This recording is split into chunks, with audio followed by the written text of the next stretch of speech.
Hey there, Variety here. Welcome to today's video in which we're going to be doing a gold guide for Tarisland.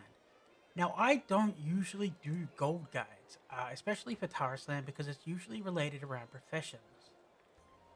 The reason I'm doing one now is because there's going to be a window that opens up tomorrow, probably for the next 5 days to a week, tops. And in this window, if you've done things correctly, you can make a lot of gold. But once the window closes, the amount of gold that you can make is going to drop drastically. So today I'm going to talk about what I'm going to do to make gold over the next week. I'm going to explain about the spec points. I'm going to explain about gathering some items ahead of time to give yourself an advantage. The information that I give here can apply to any of the professions. Just the item that you make will need to change, and obviously the item you need to collect will change, right? So after watching this video, once you've absorbed the knowledge, look in your own professions tree and look at the item you make. For example, gems would make T3 to T4 gems. Or you can make emblems, or you can make empowers, right? It changes depending on whichever profession it is. If you're in smithy, you can make tools, for example. So just open up your profession menu, have a look at it, decide that the item that you want to make, and have a look at the item that's required, and compare it against the blue item that I talk about for my profession for today. Okay, so let's get into it. Okay, let's talk about preparation. As I mentioned before, this will change slightly depending on whichever profession you're in. But if you open up the menu here, it'll also change based upon the price on your market. But if you open up the materials and go down to here, you're going to have 4 different blues, right?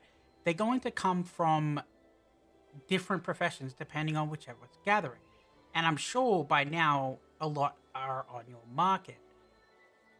What a lot of people probably haven't looked into is the fact that the next crafting require these blues. So for example, when I was making T2 emblem boxes, I made, I don't know, I want to say 60 to 80 plus thousand gold. I can't quite recall, I sold so many of them.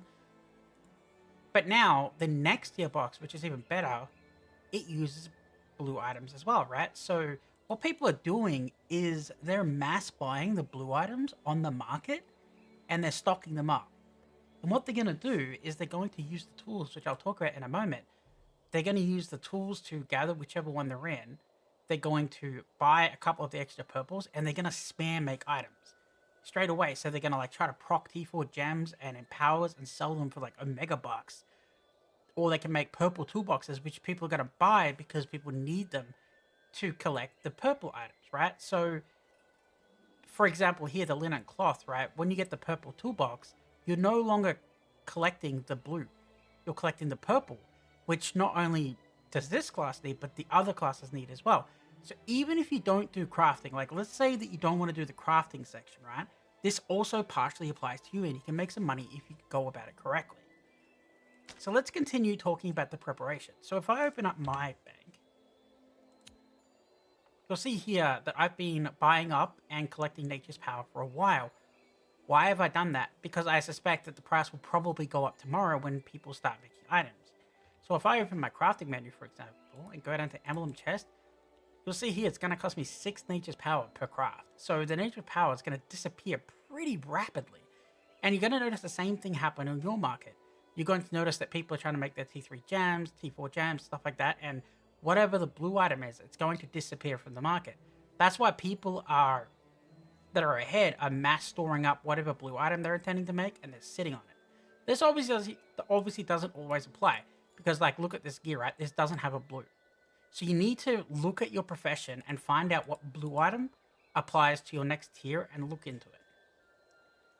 Okay, so let's talk about tools. So what people are doing is they're saving their arcane round. So right now, you're able to open up your arcane menu. You'll see that I'm on 4 because I'm going to get 2 charges tomorrow, which will get me to 6. And what people are doing is they're entering on company mode to stack up their charges, right? If you go in on company mode, you get no loot, it's true.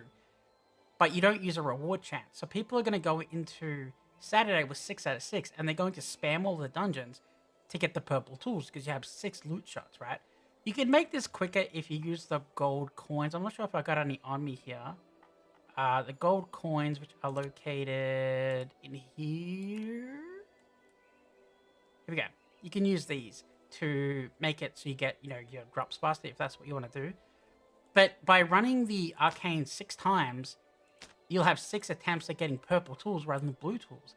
And those purple tools are going to be very important because people are desperate to buy the purple items to make their items before anybody else. So they'll pay really good dollars. So even if you don't intend to craft itself, you can save your arcane chances, run through all your arcanes, and just sell your boxes if that's what you want to do. Or you can keep your boxes, gather, and then sell the materials for big money as well, right? But this will dwindle quite quickly because as people get more purple boxes, the price on the items will crash drastically. Before, when you gathered before, you were collecting blue items, right? Blue first and blue secondary. So you made a lot of money off the secondaries, but people are already stacked up in the secondaries now, so it's not going to be as valuable. So what you're looking to sell is the purple items, and to do that, you need the purple boxes. Okay, so let's move on to talk about specialization and dates. Okay, so let's talk about specialization. I'm hoping by this point, whichever crafting profession you're in, you have your maxed out points. It's kind of important. So let's go to advanced, right? Let's have a look through here. So for this one here, when collecting with bare hands or with an advanced copper sigil, there's a 50% chance to yield an extra material.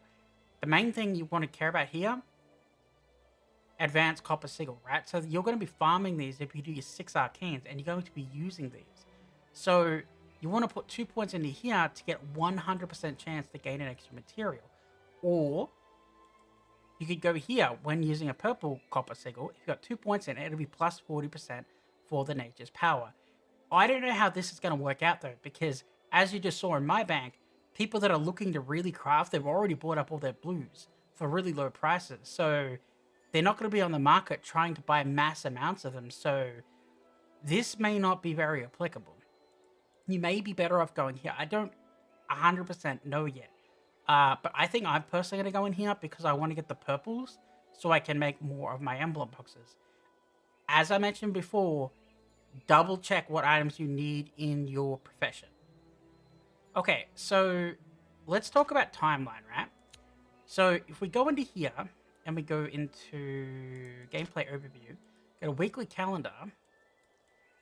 Can I move this? I can. So you're going to see Arcane 6 here, right? And then next week, on Tuesday, it's going to be 7, and the Ancient Tree Epic. Friday, it's going to be 8, and the Doctor Elite, right? So now let's open up the crafting menu.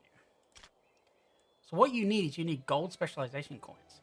So you get a gold specialization coin for F8, right? Which next week won't be until next Friday. But if you do the Merfolk King and the Ancient Tree, you can get both coins by Tuesday.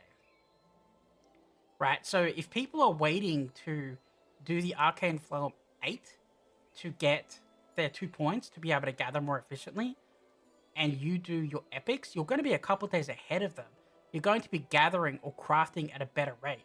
Keep that in mind. Like, really think about a couple extra days of having an extra chance to proc a chest or, proc an item and stuff like that. It's really valuable. This is where you make the mega bucks before, everybody starts catching up with their F8. Like, even when people get to F8, you would have 3 points, right? So you'd have like 2 points in one of these and 1 in the other. Once you've gathered enough, if you're a crafter, you would then swap. You'd swap out a collection master and click onto one of these. For example, here, when crafting tier 2 emblem boxes, there'll be a plus 30% chance to yield an extra product. So I'll be plus 30%ing the purple emblems before most of the people will, because I will immediately be knocking out the Ancient Trees and the Merfolk King, right?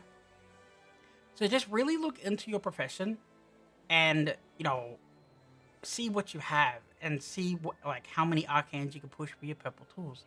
There are a couple other small things you can do as well.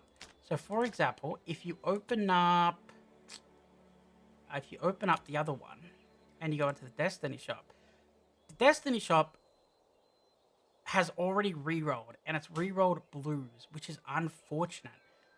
I was personally hoping that this would turn to purple, and it may turn to purple tomorrow, but I'm not so sure.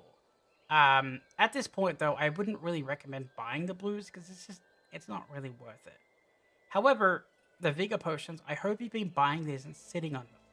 Because if you're crafting in a couple of days and you have like, 8 to 10 Vigor Pots, you've got days with a Vigor that other people don't have, so you'll have more chances of crafting T4 items or more emblem boxes to make a killing. It is unfortunate that it is based around crafting, but if you don't want to craft, just do the gathering, do the 6 arcanes, collect with the tools, and sell your goods. You're not going to make, tens of thousands, but you'll make a nice chunk of change. Okay, so I want to talk about a bit of extra information to prevent yourself getting scammed. This is more for people that don't really play the market. So if I open up the market, sorry, wrong button. I do that all the time. And we go down to gems, for example, and go down to here. T3 gems, 3,000 gold. T3 gems, 3,600 gold. T3 gem, 3,300 gold. In a couple of days, these item prices are going to plummet. The reason for that is because people are making T3s trying to proc a T4, right? So they're basically, to them, the T3s are just like, sell it, get it off my hand so I can try to proc more 4s. The same thing is going to happen with the empowers. So if you scroll down here, look at this. 7,000, 6,000, 7,000, right? For a T3 empower. I don't know exactly what price these are going to drop to, but they will plummet immediately. So if you're looking to buy T3 gems and T3 empowers, wait for a couple of days. You're going to see people compete trying to get these items out the door, and you can save a lot of money if you just wait a couple of extra days. Okay, so that covers everything for this gold guide. It's unfortunate that's based around professions, but unfortunately that's just how this game works. I hope that this helps you make a bit of gold in the window before it closes. I predict the window will probably close in 3 to 5 days. After that, the profit will be negligible. Anyway, that's it for today's video. Thanks for watching.